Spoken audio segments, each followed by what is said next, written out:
Genesis chapter 19. Sodom and Gomorrah destroyed. The two angels arrived at Sodom in the evening, and Lot was sitting in the gateway of the city. When he saw them, he got up to meet them and bowed down with his face to the ground. "My lords," he said, "please turn aside to your servant's house. You can wash your feet and spend the night and then go on your way early in the morning." "No," they answered, "we will spend the night in the square." But he insisted so strongly that they did go with him and entered his house. He prepared a meal for them, baking bread without yeast, and they ate. Before they had gone to bed, all the men from every part of the city of Sodom, both young and old, surrounded the house. They called to Lot, "Where are the men who came to you tonight? Bring them out to us so that we can have sex with them." Lot went outside to meet them and shut the door behind him and said, "No, my friends. Don't do this wicked thing. Look, I have two daughters who have never slept with a man. Let me bring them out to you, and you can do what you like with them. But don't do anything to these men, for they have come under the protection of my roof." "Get out of our way," they replied.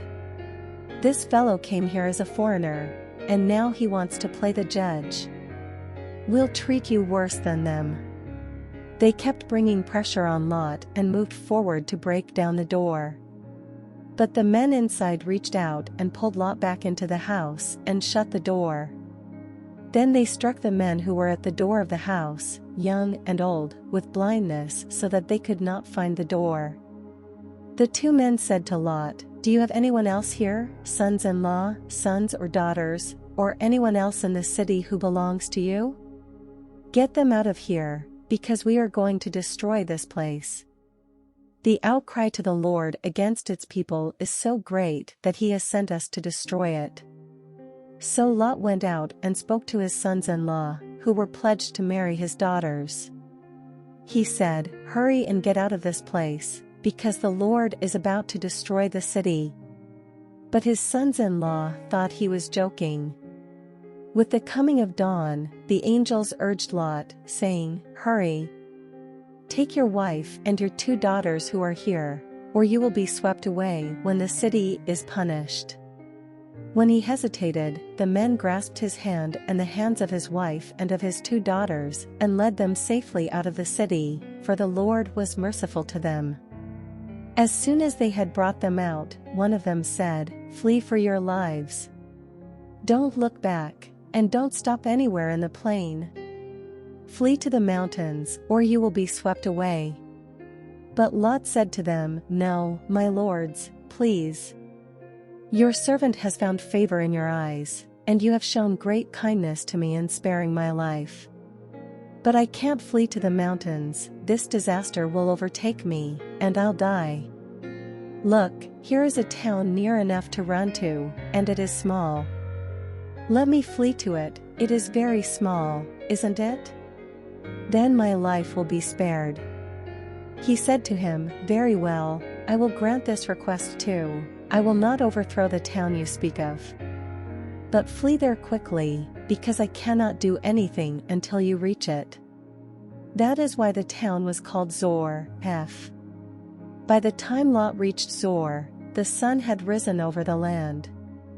Then the Lord rained down burning sulfur on Sodom and Gomorrah from the Lord out of the heavens.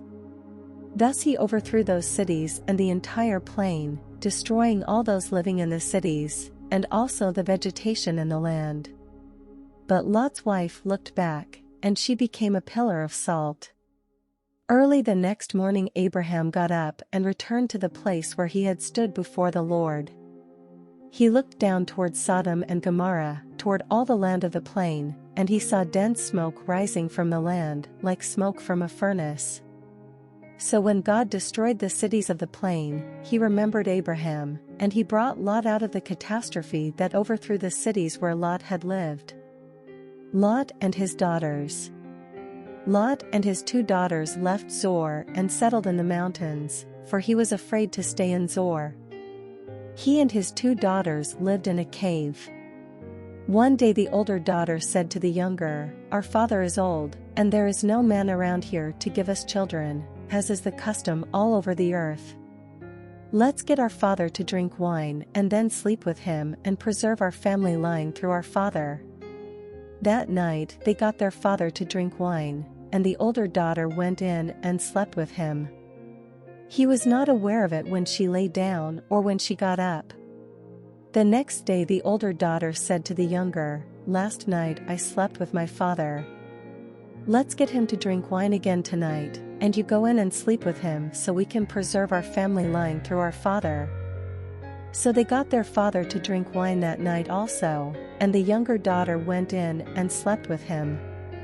Again, he was not aware of it when she lay down or when she got up. So both of Lot's daughters became pregnant by their father. The older daughter had a son, and she named him Moab. He is the father of the Moabites of today. The younger daughter also had a son, and she named him Ben-Ammi. He is the father of the Ammonites of today.